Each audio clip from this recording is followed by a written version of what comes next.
Able to start it. I think I need to start it. Good morning.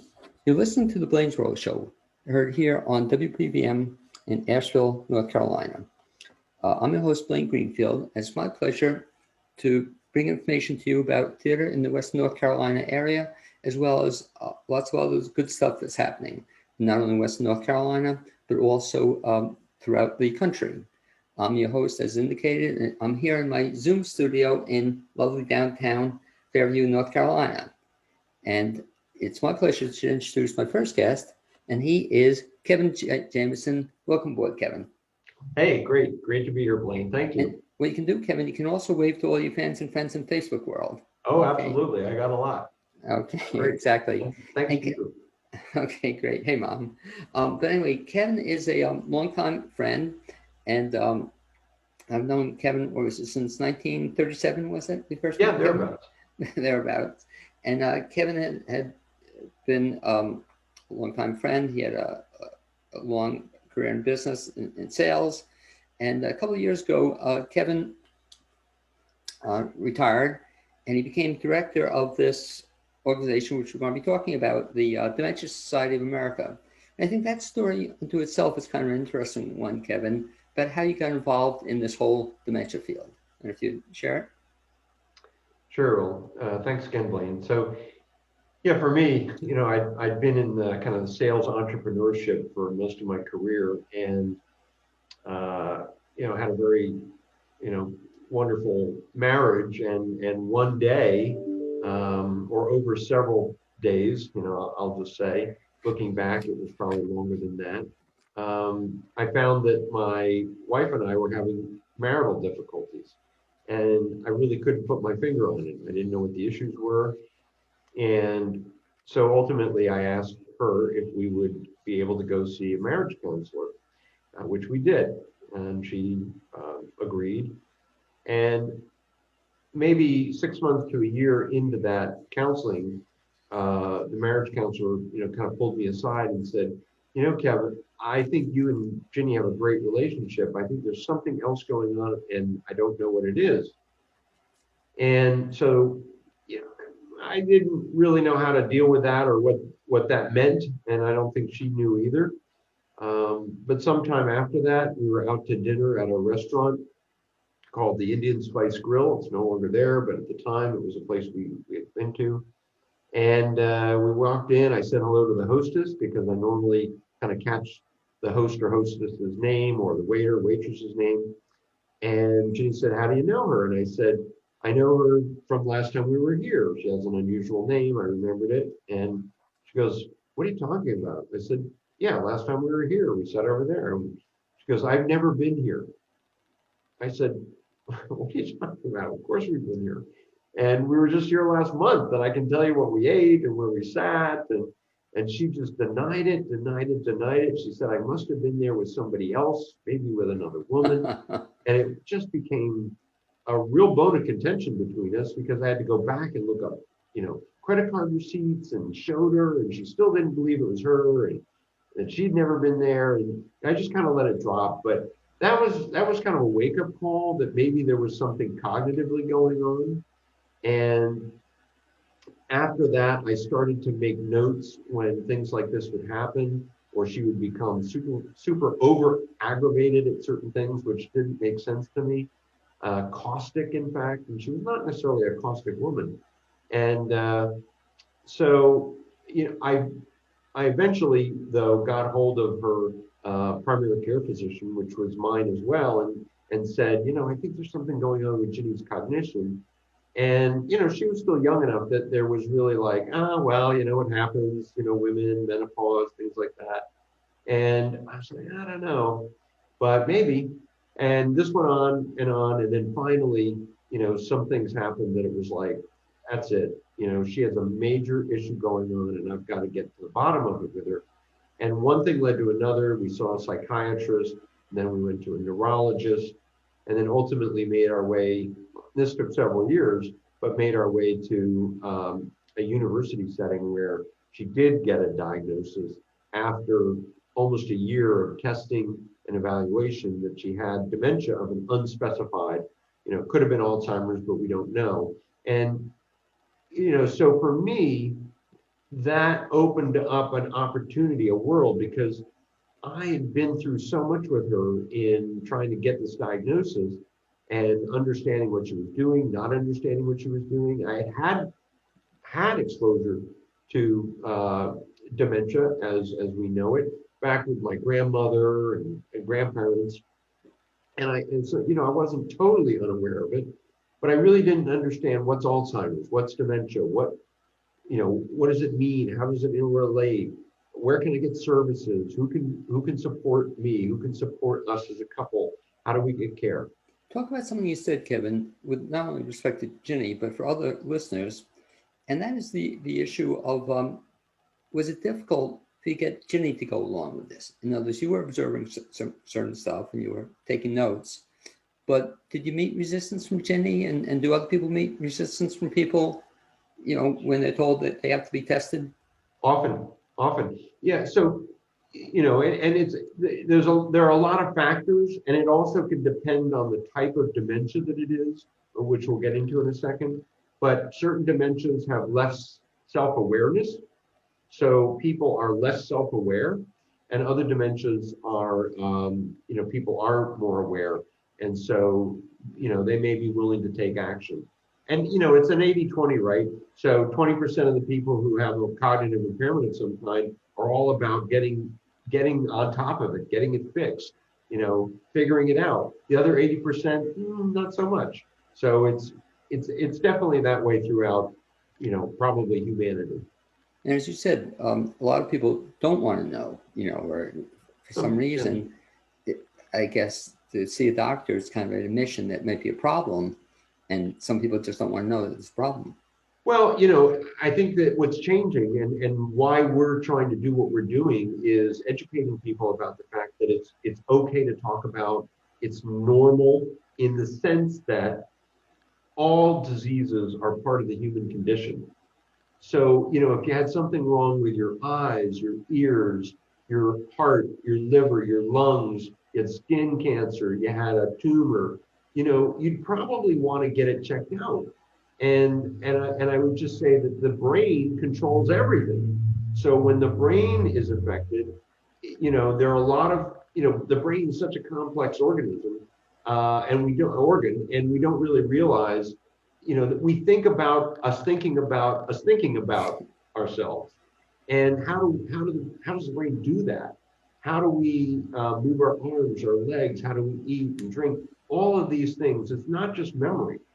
The brain controls everything for the body, and some would say it's our soul in some ways as well. So how do we address that? And I'm hoping that through the work that we do, and I say we because you are a board member and you help us significantly in really pushing us forward, is how do we get people to take a step back, think about the fact that if they had, a heart attack or a stroke, they'd want to get that fixed just as much as if they had a major or minor cognitive impairment, they'd want to look into it.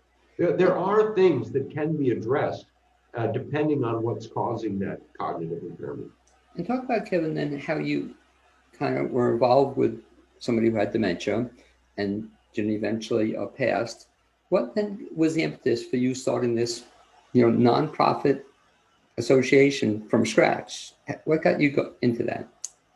Well, for me, it was really, there was not an organization in the United States that I could find at the time that was devoted to the cause of dementia as a cause.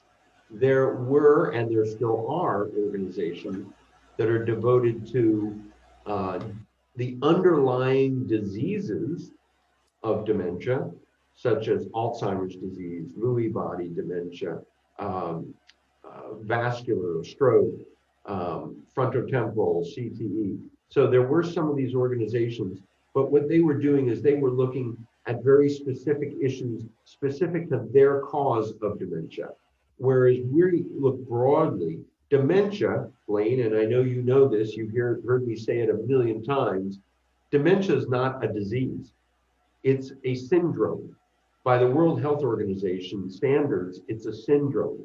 And what that means is a syndrome is generally something that's not been cured or curable. It has multiple causes, and some of those multiple causes coexist, right? So you have genetic things, you have environmental things, so you've got kind of underlying causes that are multifactorial. And the result of those diseases and factors are the cognitive impairments that are severe enough, and that's the key, they're severe enough to affect your activities of daily living. And that point, I think, Kevin, needs to be pointed out to folks is that everybody hears about Alzheimer's disease, and Alzheimer's disease is a real problem. Yet, a lot more people have dementia than have Alzheimer's disease. That, right. As you're saying. So the birth of the Dementia Society, kind of to go back to your other question, was that people didn't understand the difference between Alzheimer's and dementia, and nobody was looking broadly at all causes of dementia like we do. So the difference between Alzheimer's and dementia is this. If you think about the umbrella of cancer, cancer is an umbrella term, just like dementia. And like with cancer, you have lung cancer, breast cancer, melanoma, leukemia, etc. These are different types of cancer. With dementia, it is almost no difference. You have this umbrella that kind of looks across all things cognitive, and then you have Alzheimer's disease, Lewy body dementia, vascular dementia, frontotemporal, CTE, Creutzfeldt-Jakob, Wernicke-Korsakoff, and so on. And somebody who has Alzheimer's likely exhibits dementia. And I use the word likely because it's not 100%. There are people with Alzheimer's disease in their brains that never exhibit dementia. Very important to know that. But everybody that has dementia does not have Alzheimer's disease. So the two are different, but one leads to the other. It's like the difference between a cut, Blaine, and a scab.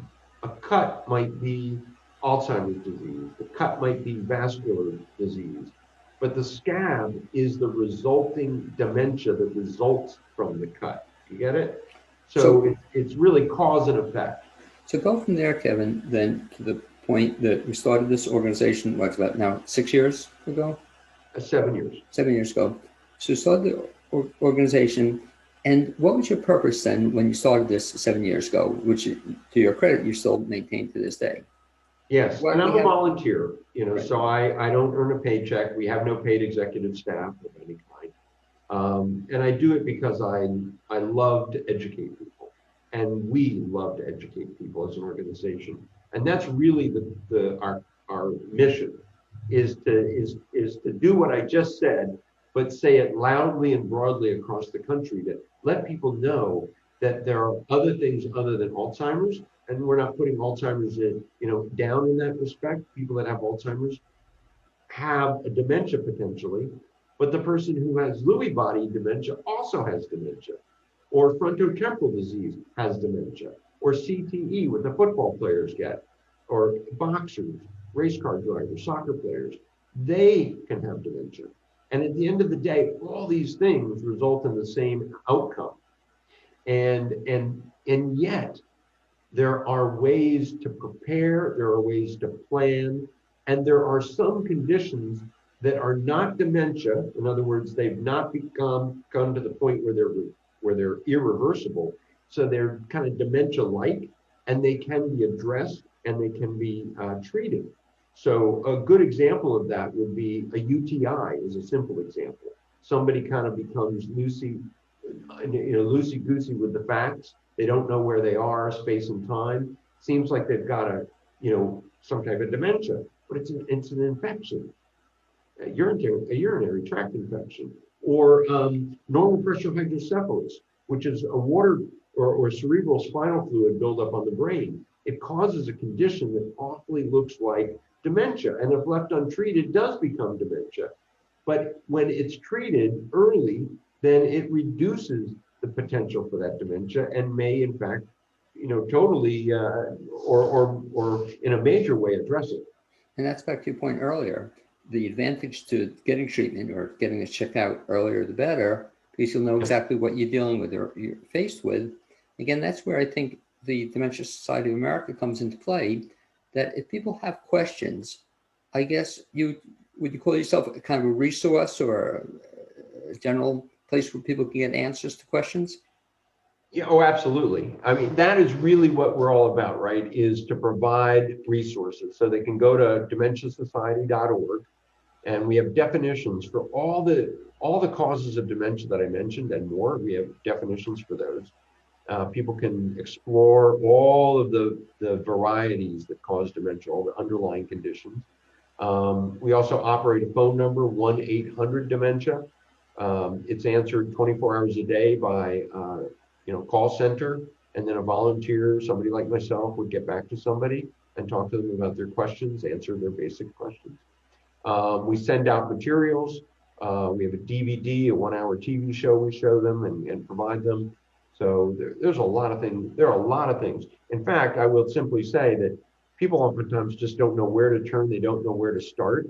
And we can help direct them. And oftentimes they come back to us and say, that was the most valuable information I ever gotten in months or maybe years about the condition that we call dementia, because nobody really took the time to sit down and explain it to me. And let's talk, Kevin, about something else that the Dementia Society does, and that's the program you started, named after your wife, Jenny, and talk a little bit about that program, if you would. Yeah, so Ginny Gives, Ginny was her name, Ginny, and so we started, education, awareness is kind of the spear point of our mission, but in addition to that, we focus on non-medical life enrichment. So there are 4 domains that we focus on: music, art, movement, and touch. All 4 can have just phenomenal outsized benefits for people with dementia, because music reaches people, art reaches people. They can express themselves through art. They can talk about art. There's a lot of things that happen with kind of the artistic art issues that we work with.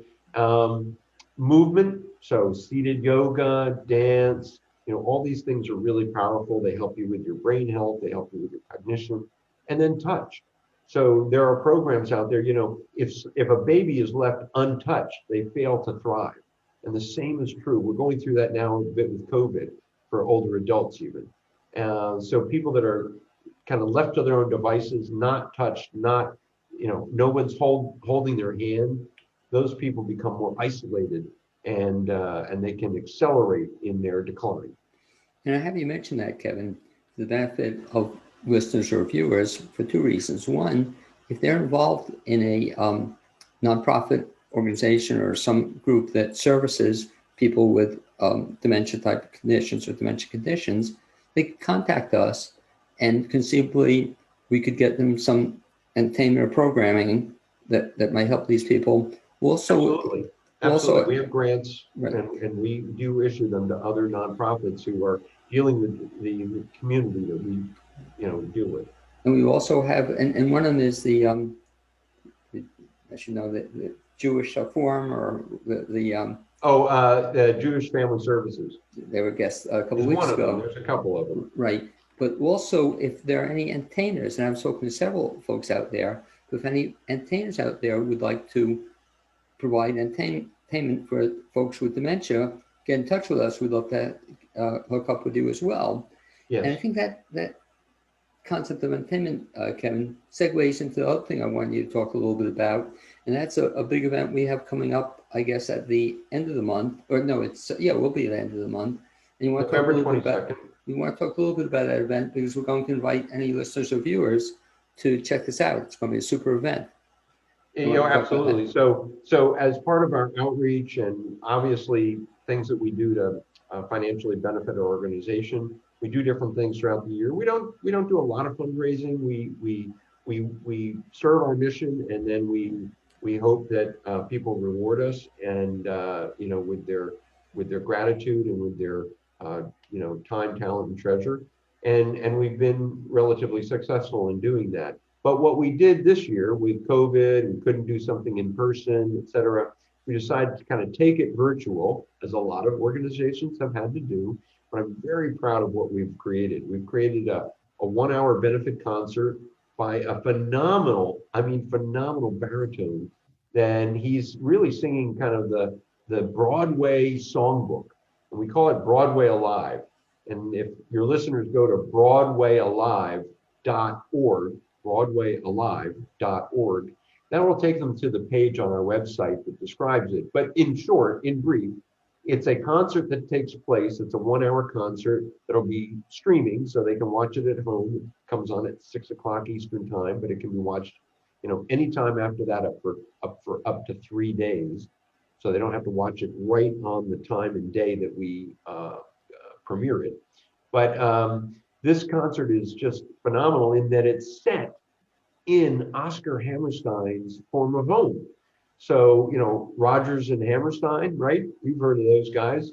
The King and I, Sound of Music, Oklahoma, Carousel, it all goes on and on and on. These were really the great ones of the Broadway, era, the great musical era. I think we bypassed it, but we should mention, we'll talk about how to get information on it, but the date itself is what date is it going to start? November 22nd at 6 p.m. Eastern is kind of the premiere. And you'll get a link if people get a ticket. They can get a ticket at broadwayalive.org, and then they can watch it right then at 6, or they'll have up to 3 days to watch it. Okay. A nice thing, I don't think Kevin mentioned to anybody yet, but just for listening to the show now or watching it, we'd like folks to be our guests if they so choose, and they can find out how when they go to that website you mentioned. We have kind of early bird free tickets, and I think based on when this gets broadcast, there's like a day after today.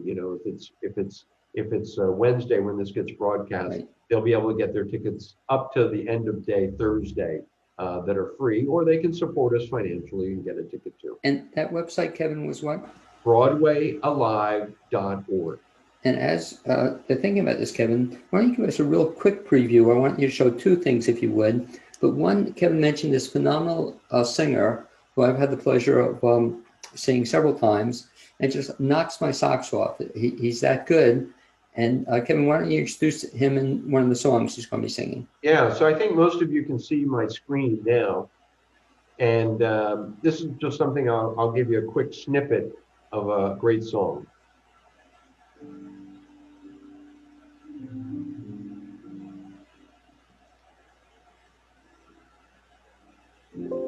The sky was blue and high above. The moon was new, and so was love. This eager heart of mine was singing. Lover, where can you be? The sky was blue and high above. The moon was new, and so was love. This eager heart of mine was singing. Lover, where can you be? You came at last, love had its day.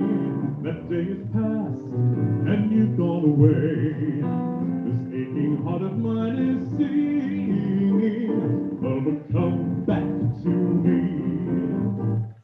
So that's just a real brief snippet, Blaine. Let me also take you over here and give you a little tour of the house where we are.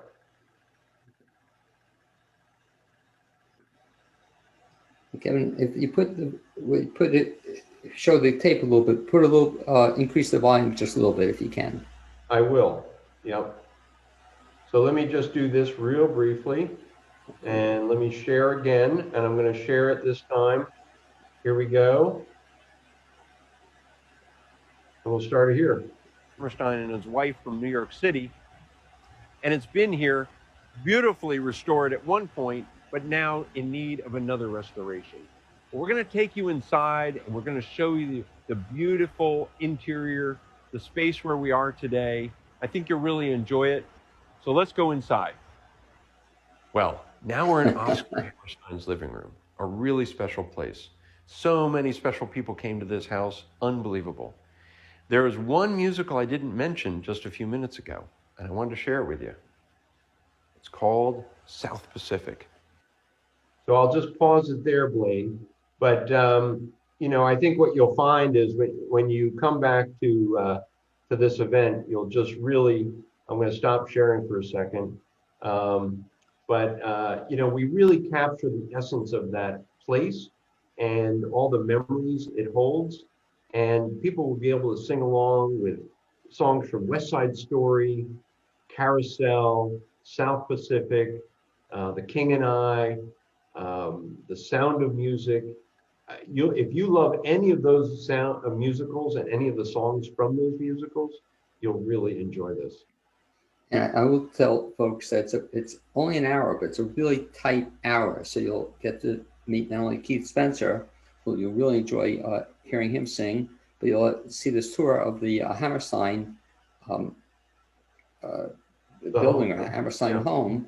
And so the plan there, Kevin, is the Dementia Society of America is also working with the Hammerstein organization, and eventually they want to restore the whole home or make it, you said, a museum? Yes. So they want to create a museum, like a lot of homes, that it'll be a place for young adults. There'll be like an education center about theater. So it'll be, kind of a destination for people that just love Oscar Hammerstein musicals, but it'll also be a kind of a launching pad for future generations. And the nice thing you just mentioned, we should tell people about this upcoming concert, is that it's certainly family friendly. In other words, it's a great opportunity for people. I was just reading this the other day in the Wall Street Journal that a lot of these classic shows are going by the wayside, because people are not doing them anymore. So a lot of people, can you imagine, I've never heard some of these songs and shows, but if they see this performance, maybe we'll make some new fans of this whole. Yeah, just, if you have a grandmother, grandfather, father, mother that enjoyed shows like this, and maybe it's not your thing, but, get a ticket, a free one, or buy one, support us. Whatever you do is fine with me. The real thing is to sit down with them. Maybe, if they're in your home or you have them for dinner, COVID, all that, taken for granted, I understand. But have them join you in watching it. Oh man, it's just, they'll revel in it. They'll love it. And talk about also, Kevin, what you've seen with people who actually have dementia, that this music has them come alive. In other words, that they may have not spoken for a long time, but when they hear something they're familiar with, it opens them up. I've seen it over and over and over again. People who really kind of are slumped over in their chair, and you just don't know how you're going to get through to somebody, but you put on one of their favorite tunes, and their foot starts moving or their finger starts tapping, and they may even sing along with every word, even though they haven't been able to put together an intelligible sentence for years. Maybe they sing and they love it, and it's just wonderful. And so the good BroadwayAlive.org, BroadwayAlive.org. And the good thing, Kevin, about how you set this concert up is that fortunately, then people won't get to hear me sing, because you're not that bad. You're not that bad. I love tequila, by the way. You do a great tequila. Thanks. But as you're talking about it, whenever I hear Keith sing, I just want to, sing along, and I think people do this. So you mentioned Broadway Alive is the one place. And Kevin, lastly, if people want information about Dementia Society of America, best bet is to what? Well, they can go to BroadwayAlive.org, because that'll take them to our website. But DementiaSociety.org is our main website. 1-800-DEMENTIA is our main phone number. We're on Facebook. We have over 100,000 followers. We're on Facebook, Instagram, Twitter, LinkedIn, all your favorite platforms. We're there. I'd like to thank you, Kevin Jameson, for being my guest this first half hour on the BLAINESWORLD Show. As always, a pleasure. And I'll be speaking to you soon. We're now going to do my favorite magic trick, see if I can make you disappear. All right. And, thank you, Blaine. Kevin, I'm trying to get you out of here. I need to make you the host. Oh, okay. And don't stop recording on this. So I made Kevin the host. Big mistake. Yeah, there. That's why I can get rid of you. Okay, hold on. Okay. I'm waiting for our second guest. If Like she, you put it. okay, I got it, buddy. Okay. So I'm going to put you to spear. And hey, Kay, as Kay gets comfortable there, I just want to mention that WPVM's mission, the station here, is to foster community through programming that cultivates dialogue to inform and entertain. The station provides the medium for artists, businesses, community leaders, and nonprofits to share their views on live radio. Listeners are invited to help support WPVM's efforts by making a tax-deductible contribution. You can do so by going to the website, WPVMFM.org, and looking at the donate option on the upper right-hand side. It's next my pleasure to introduce my second guest tonight, and she is Kay Wise. And Kay, among other things, is the host of the Magnetic Theater's Play Reading Club. And welcome aboard, Kay. Thank you, Blaine. Thanks for having me. And you can also, Kay, as we're getting you set up here, talk about your background, I should also have you wait for all your fans and friends in Facebook world.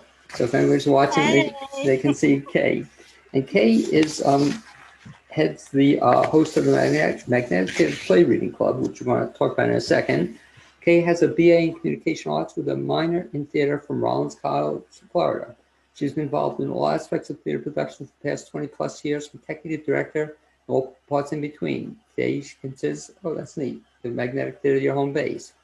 Her work background includes managing a radio station in Orlando, Florida in the late 1980s. You were also one of these kids who started out at 7 when your first radio job at 7?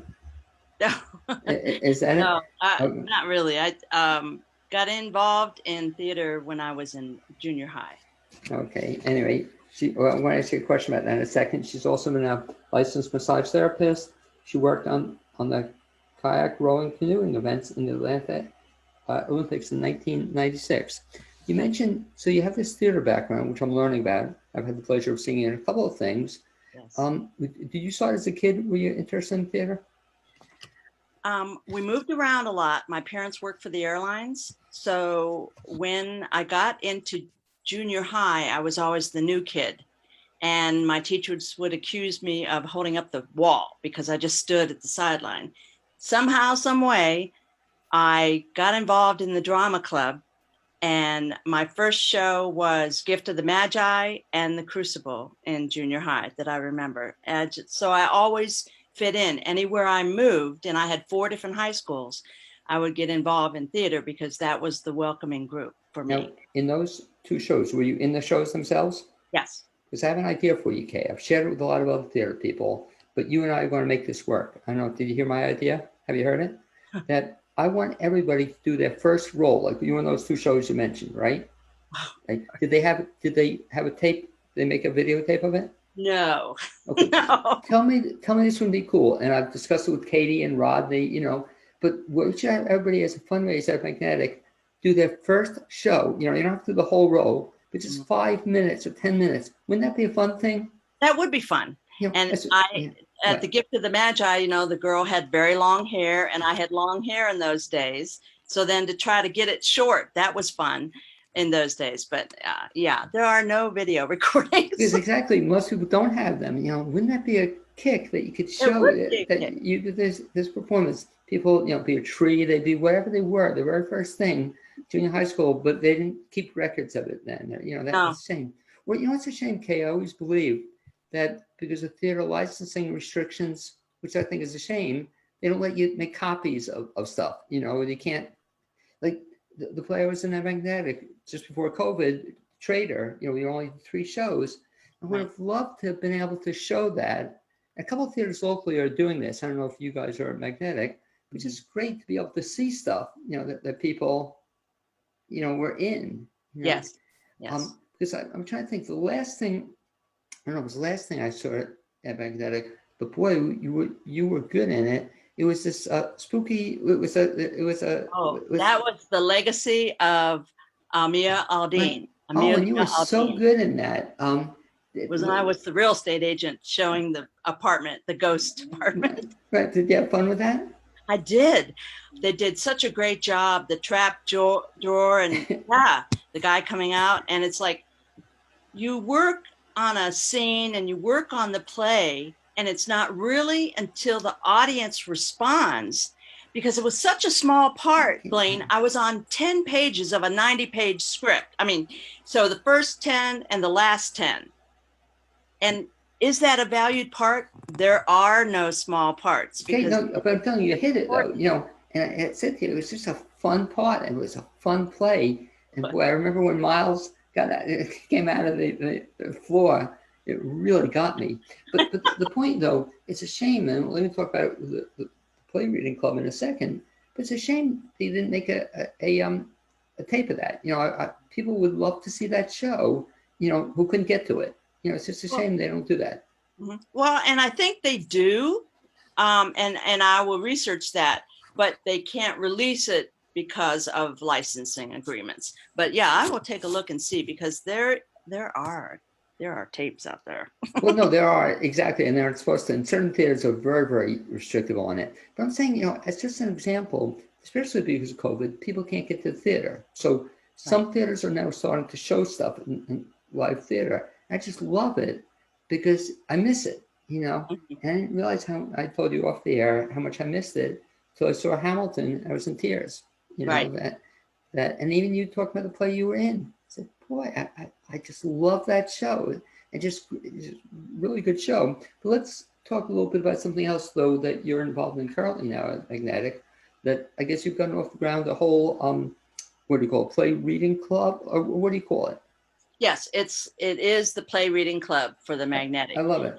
And what happened was there was a host, and he was picking plays and stuff, and it only ran a couple of months, and they lost the host. And Katie came up. Katie is our artistic director, and she asked me, would I take over the host, because I was the one that was always signing up. As soon as they had a sign up, boy, I was on it, because I miss it so much. Right. And so what happens, people sign up with Sign Up Genius, and we have as many parts as there are like readers, you know. So if there's 5 parts, we'll ask for 5 or 6 readers, because someone still has to read the stage directions.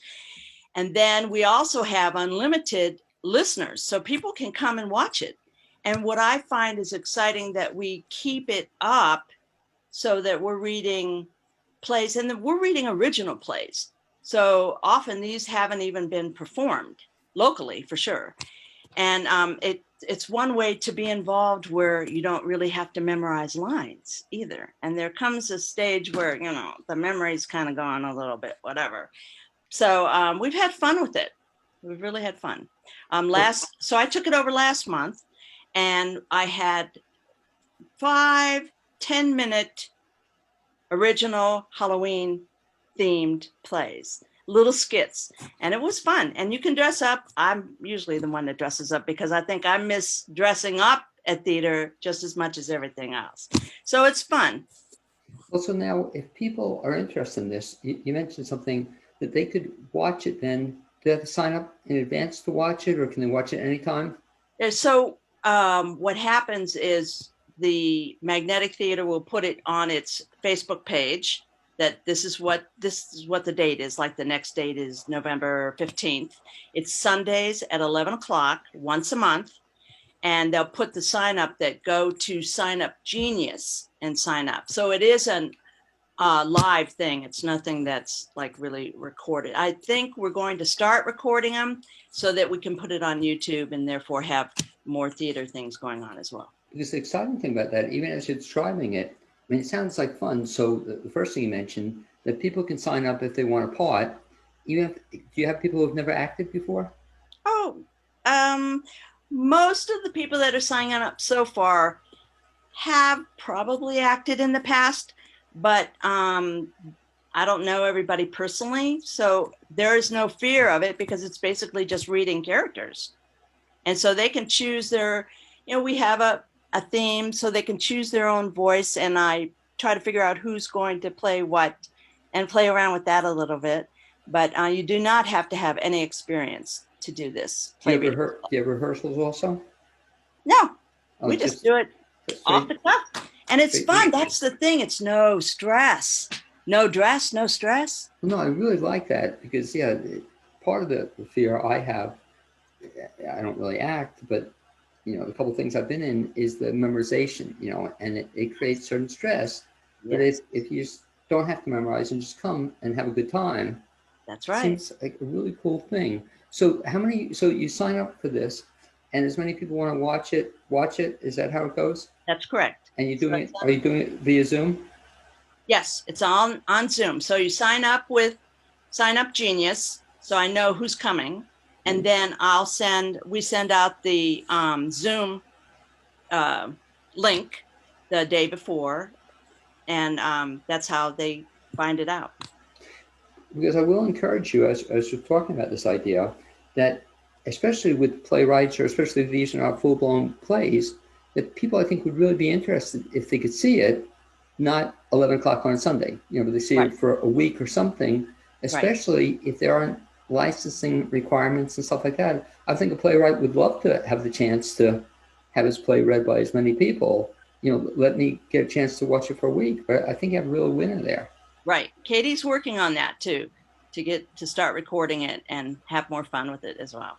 So what's been the response of the community to it so far? Well, I'd say it's small so far, but we've never been at a lack for readers. So it's rather new. It's only been in progress for about 4 months, so it's still pretty new. And so right now, it's the same thing too. We don't yet know how many people are watching it. Just whoever wants to watch just kind of watches it. Right. And they sign up too. But once we get it on YouTube and such, then we'll have the links on the Facebook page for the Magnetic Theater.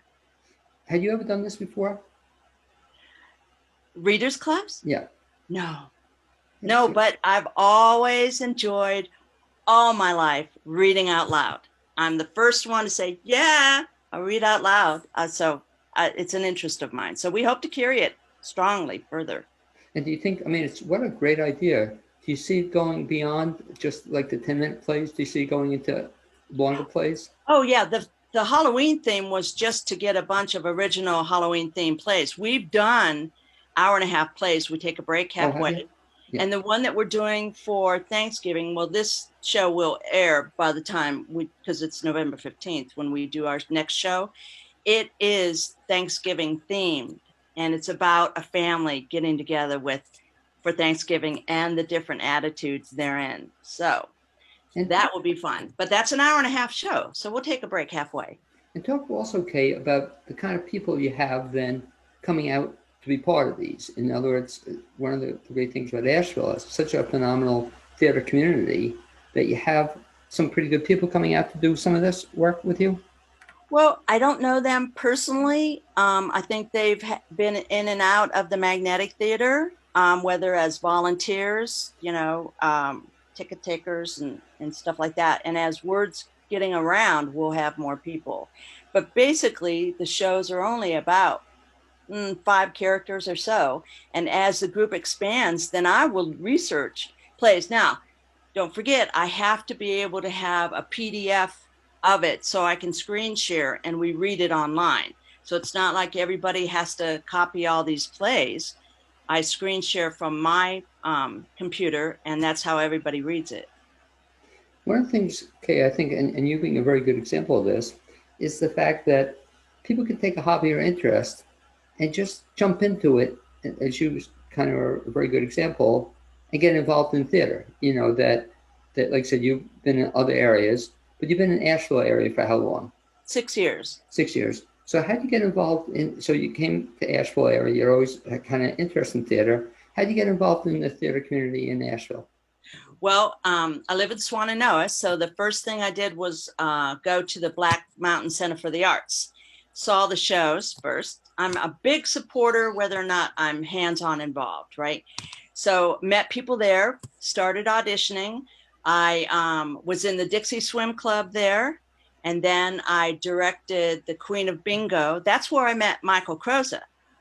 And I've since been doing Jollyville Radio podcast. Oh, yeah, that's right. You mentioned, yeah. Oh, that's fun. Are you having fun with that? Fun. Yes, I love that. We get together twice a month, and I do different characters, and now I see the flow of characters. So it's really fun. And that's, again, another way to keep involved. You know, yes, it's a podcast, but it's still theatrical for me to do different characters. And he's quite fun. So he was in The Queen of Bingo. I directed him there. And so then I went and directed a show called Love Makes a Home at the White Horse in Black Mountain. And that's an original play about Daniel Boone's wife, Okay. Rebecca. So that was fun. And then I went ahead and auditioned at Magnetic Theater, and the rest is history. I fell in love. I love the venue. I love the people. Yeah. I love the fact that they do original shows. You know, I've been involved in other theater groups that just do Neil Simon, and, you know, and that's great. But I love the original aspect. I love the fact that it's a small venue, and they do great work, and so many creatives there. And the thing you, of course, love about Magnetic, they have also the most lovely dressing rooms, you know, in town, you know, being somewhat facetious. You know, Yeah, 9 people in there, boy. Right. And Miles moved over, and we shared intimately this table. And it's like, but it's just a great theater, and like I said, just a lot of fun, and Katie's done a great job with it. But let me ask you another question, Kay. And your background is kind of interesting. Is that, do you have a preference now in terms of acting, directing, being in charge of a play reading club? Do you have a preference? well, that's a good question, Blaine. I love, as everybody does, being on stage. I love dressing in character and such.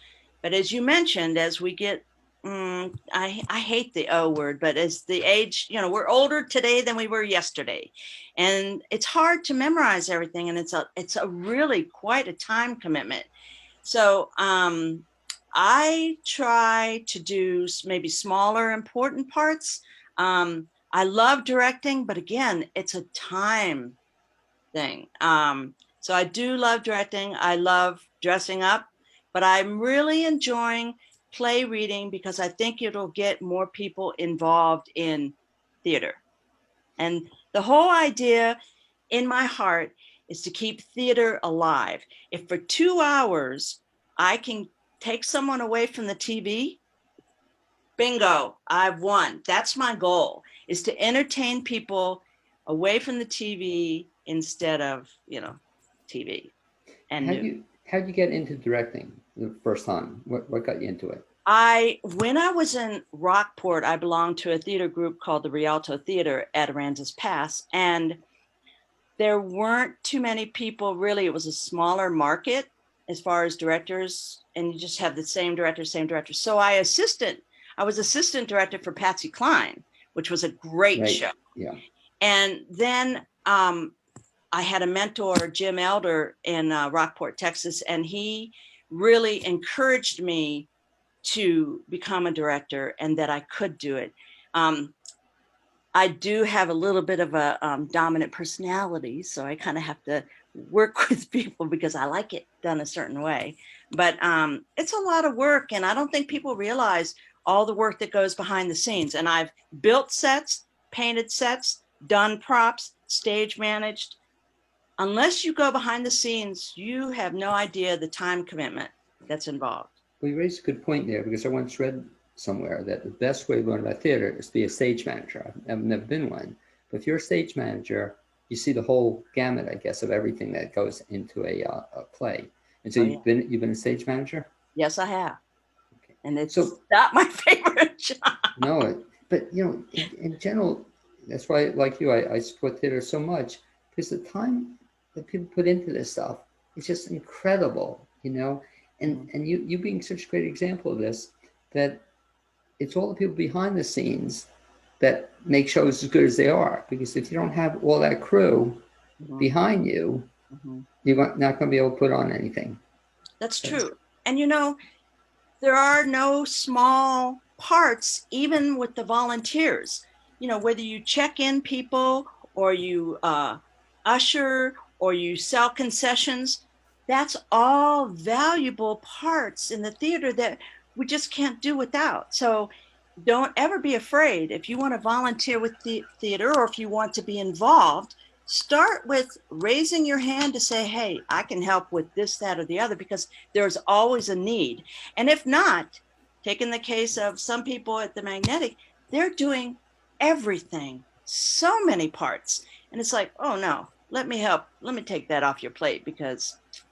Well, I think you're a great example, Kate, though, because the idea that you just go there, and what you said was such great advice, that if you're not ready to be a director, volunteer to be an assistant director, or to just observe or to help out, and that's how you learn different aspects of it, you know. And like you said, volunteer on a play reading thing to see if you like it. If you like it, you get the bug. Maybe when Magnetic has theater again, hopefully in the near future, you'll be in a play. Talk a little bit about the Magnetic, because you've certainly become a part of the family, and it's just a great family. Talk about some of the other cool things that Magnetic Theater is doing, Kay. Well, we are going to open up for the first time on November 13th and November 20th, where we'll have on Friday night, 20 people only. It's about a 90-seat theater, and we'll have 20 people on those nights to see a history of stand-up comedy. And I think that's going to be fun. And that's going to be live only. And then we have Bar Story, a spooky play by Jameson CEO. And that's one act, November 21st, 22nd. That's going to be live stream. Then we do have a Christmas show coming up, and that'll be Getting Through the Holidays with the Z. And that'll be December 10th and 11th and December 17th to 19th. And that'll be both live and live stream. Well, it's funny, you mentioned the one, Kate, just to back up a second, that I was very interested in it, but I'm still not ready to necessarily go to the theater. So the request, if you make of Katie or the performer, that comedy show I really want to see, you know. I'd be willing, if and possibly they could stream it or tape it for later, I certainly would be willing to pay to see it. It's such a great concept, but I don't yet feel comfortable going out to the theater. Right. It's funny, when this whole thing broke, he said, well, it just affected older people. You know, I laughed, you know, you know, and then all of a sudden they said, 70, and, you know, so it's not so funny anymore, you know, that's me, you know, I don't feel it, you know, but I'm saying, so I'd love to see that particular show, or Jamie's show, I love his stuff, if you do live streaming, and I have no problem making a contribution to support it, I believe in it, but I'd love to be able to see all these things, you know, if they do live stream. But we do have a couple outdoor things that are going on, like Keller Williams is a great sponsor of ours, and they let us use their parking lot. And we did crimes, misdemeanors, and videotape there. And that was quite fun and well received, actually, where you could bring your chair and sit 6 feet apart, right? Or you could park in the back kind of and be in your own car and see that show. And that was a fun show, and that was well received. And then, you know, we're doing Magnetic in this Smoky Park, and that's a collaborative, a River Arts creative collaborative with the Smoky Park Supper Club. And so we're doing shows there, but it's more of a, I would like to say, variety show. We haven't really done theater as such, but they have a lot of things going on, and they're going to keep that up. Now, I went to the Smoky Park Supper Club, and it's not the dinner thing. Right. They had a place for refreshments, adult beverages, but they take the temperatures, Blaine, and then you sit 6 feet apart in your own kind of little pod there, and mask and social distancing. So that's really one of the first entertainment venues outside that I went to, and I felt perfectly comfortable. I should give it a shot, because, you know, was it Jared Schultz? Jared? Yes. Was in it. He was telling me about it. It sounded like a lot of fun. It sounded like a variety show, you know, a lot of different stuff happening. Yes. So I'll check it out. But the problem, Kay, is that only for a short period of time are you going to be wanting to be outside at shows anymore. You know, it's that's true. Middle of December, January. I don't know if I want to be outside in a parking lot, you know. That's true. Unless you have a good idea, and hopefully they'll do more of that. The car thing, it reminds me of little Obama coming to Philadelphia, you know, where everybody's in the cars. I saw they had a fundraiser for a Arms Around ASD at a drive-in. You know, they created a drive-in movie theater. So it's kind of fun. Right. So it can be done, I guess. And that points out back to you, back to one of the strengths of magnetic theater is that you folks are always looking to do different stuff. You know, it's like, which is really fun that you don't just do the same old, as you were saying. Mhm. So you're not, Well, yeah. I have to really give Katie Jones the credit for that, because she's really been instrumental to really push through some of these things. You know, we're also doing magnetic laboratory online, to where we've had shows, let's see, in not shows, but classes in playwriting, sound design, voiceover, Photoshop, and they plan to continue that and keep that up. And again, I think, Blaine, it's really for point of awareness. The theater exists, it's not going to close, and we're going to create fun and collaborative events that people will enjoy and learn from as well, to keep the magnetic theater's name out there. Well, it really is good, because again, I haven't taken any of those courses, but I see them all the time. Are people signing up for them? And Oh yes, and I took Photoshop with Rodney Smith. Rodney, yeah. Yeah, and he's quite a creative, very smart, intelligent guy too. So we're happy to have him in our group as well. How was the course? You took it via Zoom, I guess? Yes. And how was it taking Photoshop via Zoom? It was great. I Was mean, it? he can screen share, so show us a few things. And I was working on a project, and it was really, I learned a lot. I mean, I thought I knew enough about Photoshop to get through, because photography is one of my fun things as well.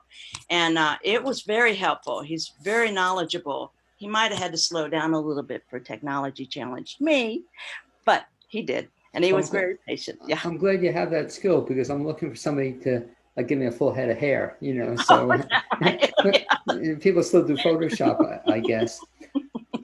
Even now, you laugh, but no, that's, I tell people, that's why I'm growing the beard, it's going to be the comb over, you know, so it'll make the comeback in just a little bit longer. I won't need the Photoshop. Do you have a favorite, I guess, experience at Magnetic? So you've been, it seems, certainly the last recent period of time, you've gotten really involved with Magnetic. Is there a favorite thing you've done there or experienced there? Well, you know, every play is different, and every cast and crew is different. But I really have to say, one of my heartfelt favorites was Special Needs. And I saw you in that too. Powerful show. And yes, by the way, I mentioned the drive-in theater. That was the group that benefited. It was Arms Around ASD. yes, Was the sponsoring organization, or how they called it. But talk about that. That was a fantastic show too. it's a fantastic show. Madeline Siegel wrote it, and she's in Chicago. I have family in Chicago. We immediately connected. I played, the show is basically about her family, and I played her best friend, and she hugged me afterwards and said, that's exactly Oh, really? how my best friend was. But I loved it though. It's just a beautiful play, and just. Well, I learned a lot. I mean, I really learned a lot about what a family with a child of special needs goes through, and the real life situation, not just, you know, hearsay. So not only did I educate myself, I was involved in a project that educated others. And then they had that, I'm sorry that I forget the name of the lawyer firm, but they gave free tickets. They paid, not taking from the theater. They paid for tickets for anyone that had any involvement with special needs at all, whether it was special needs family, teachers, caregivers, anybody involved. And that was so touching. So there was so many things, plus the cast was an excellent cast that they chose. So it was a great experience on so many levels for me. And I remain friends with the playwright to this day on Facebook. So. Okay, if folks want to get more information, again, about the two things you talked about, first of all, Magnetic Theater overall, the website is what? Well, it's themagnetictheater.org, and it's theater with the R-E. Spelled correctly, right? Yes. Magnetictheater.org. So if you want to find upcoming stuff, check that. And then your play reading group, best bet? Facebook page would be the best bet. Okay. The Magnetic Theater's Facebook page. And we certainly encourage people to check out both those. So I'd like to thank you, Kay Wise, for being my guest the second half hour on the Blaine's World Show. Also, Kevin Jameson for being my guest the first half hour. And to my producer, Amy Prisnosh, we hope to see you next Wednesday here at 9 a.m. on WPVM's website. Thanks a lot, and radio station also. Thanks for viewing. See you.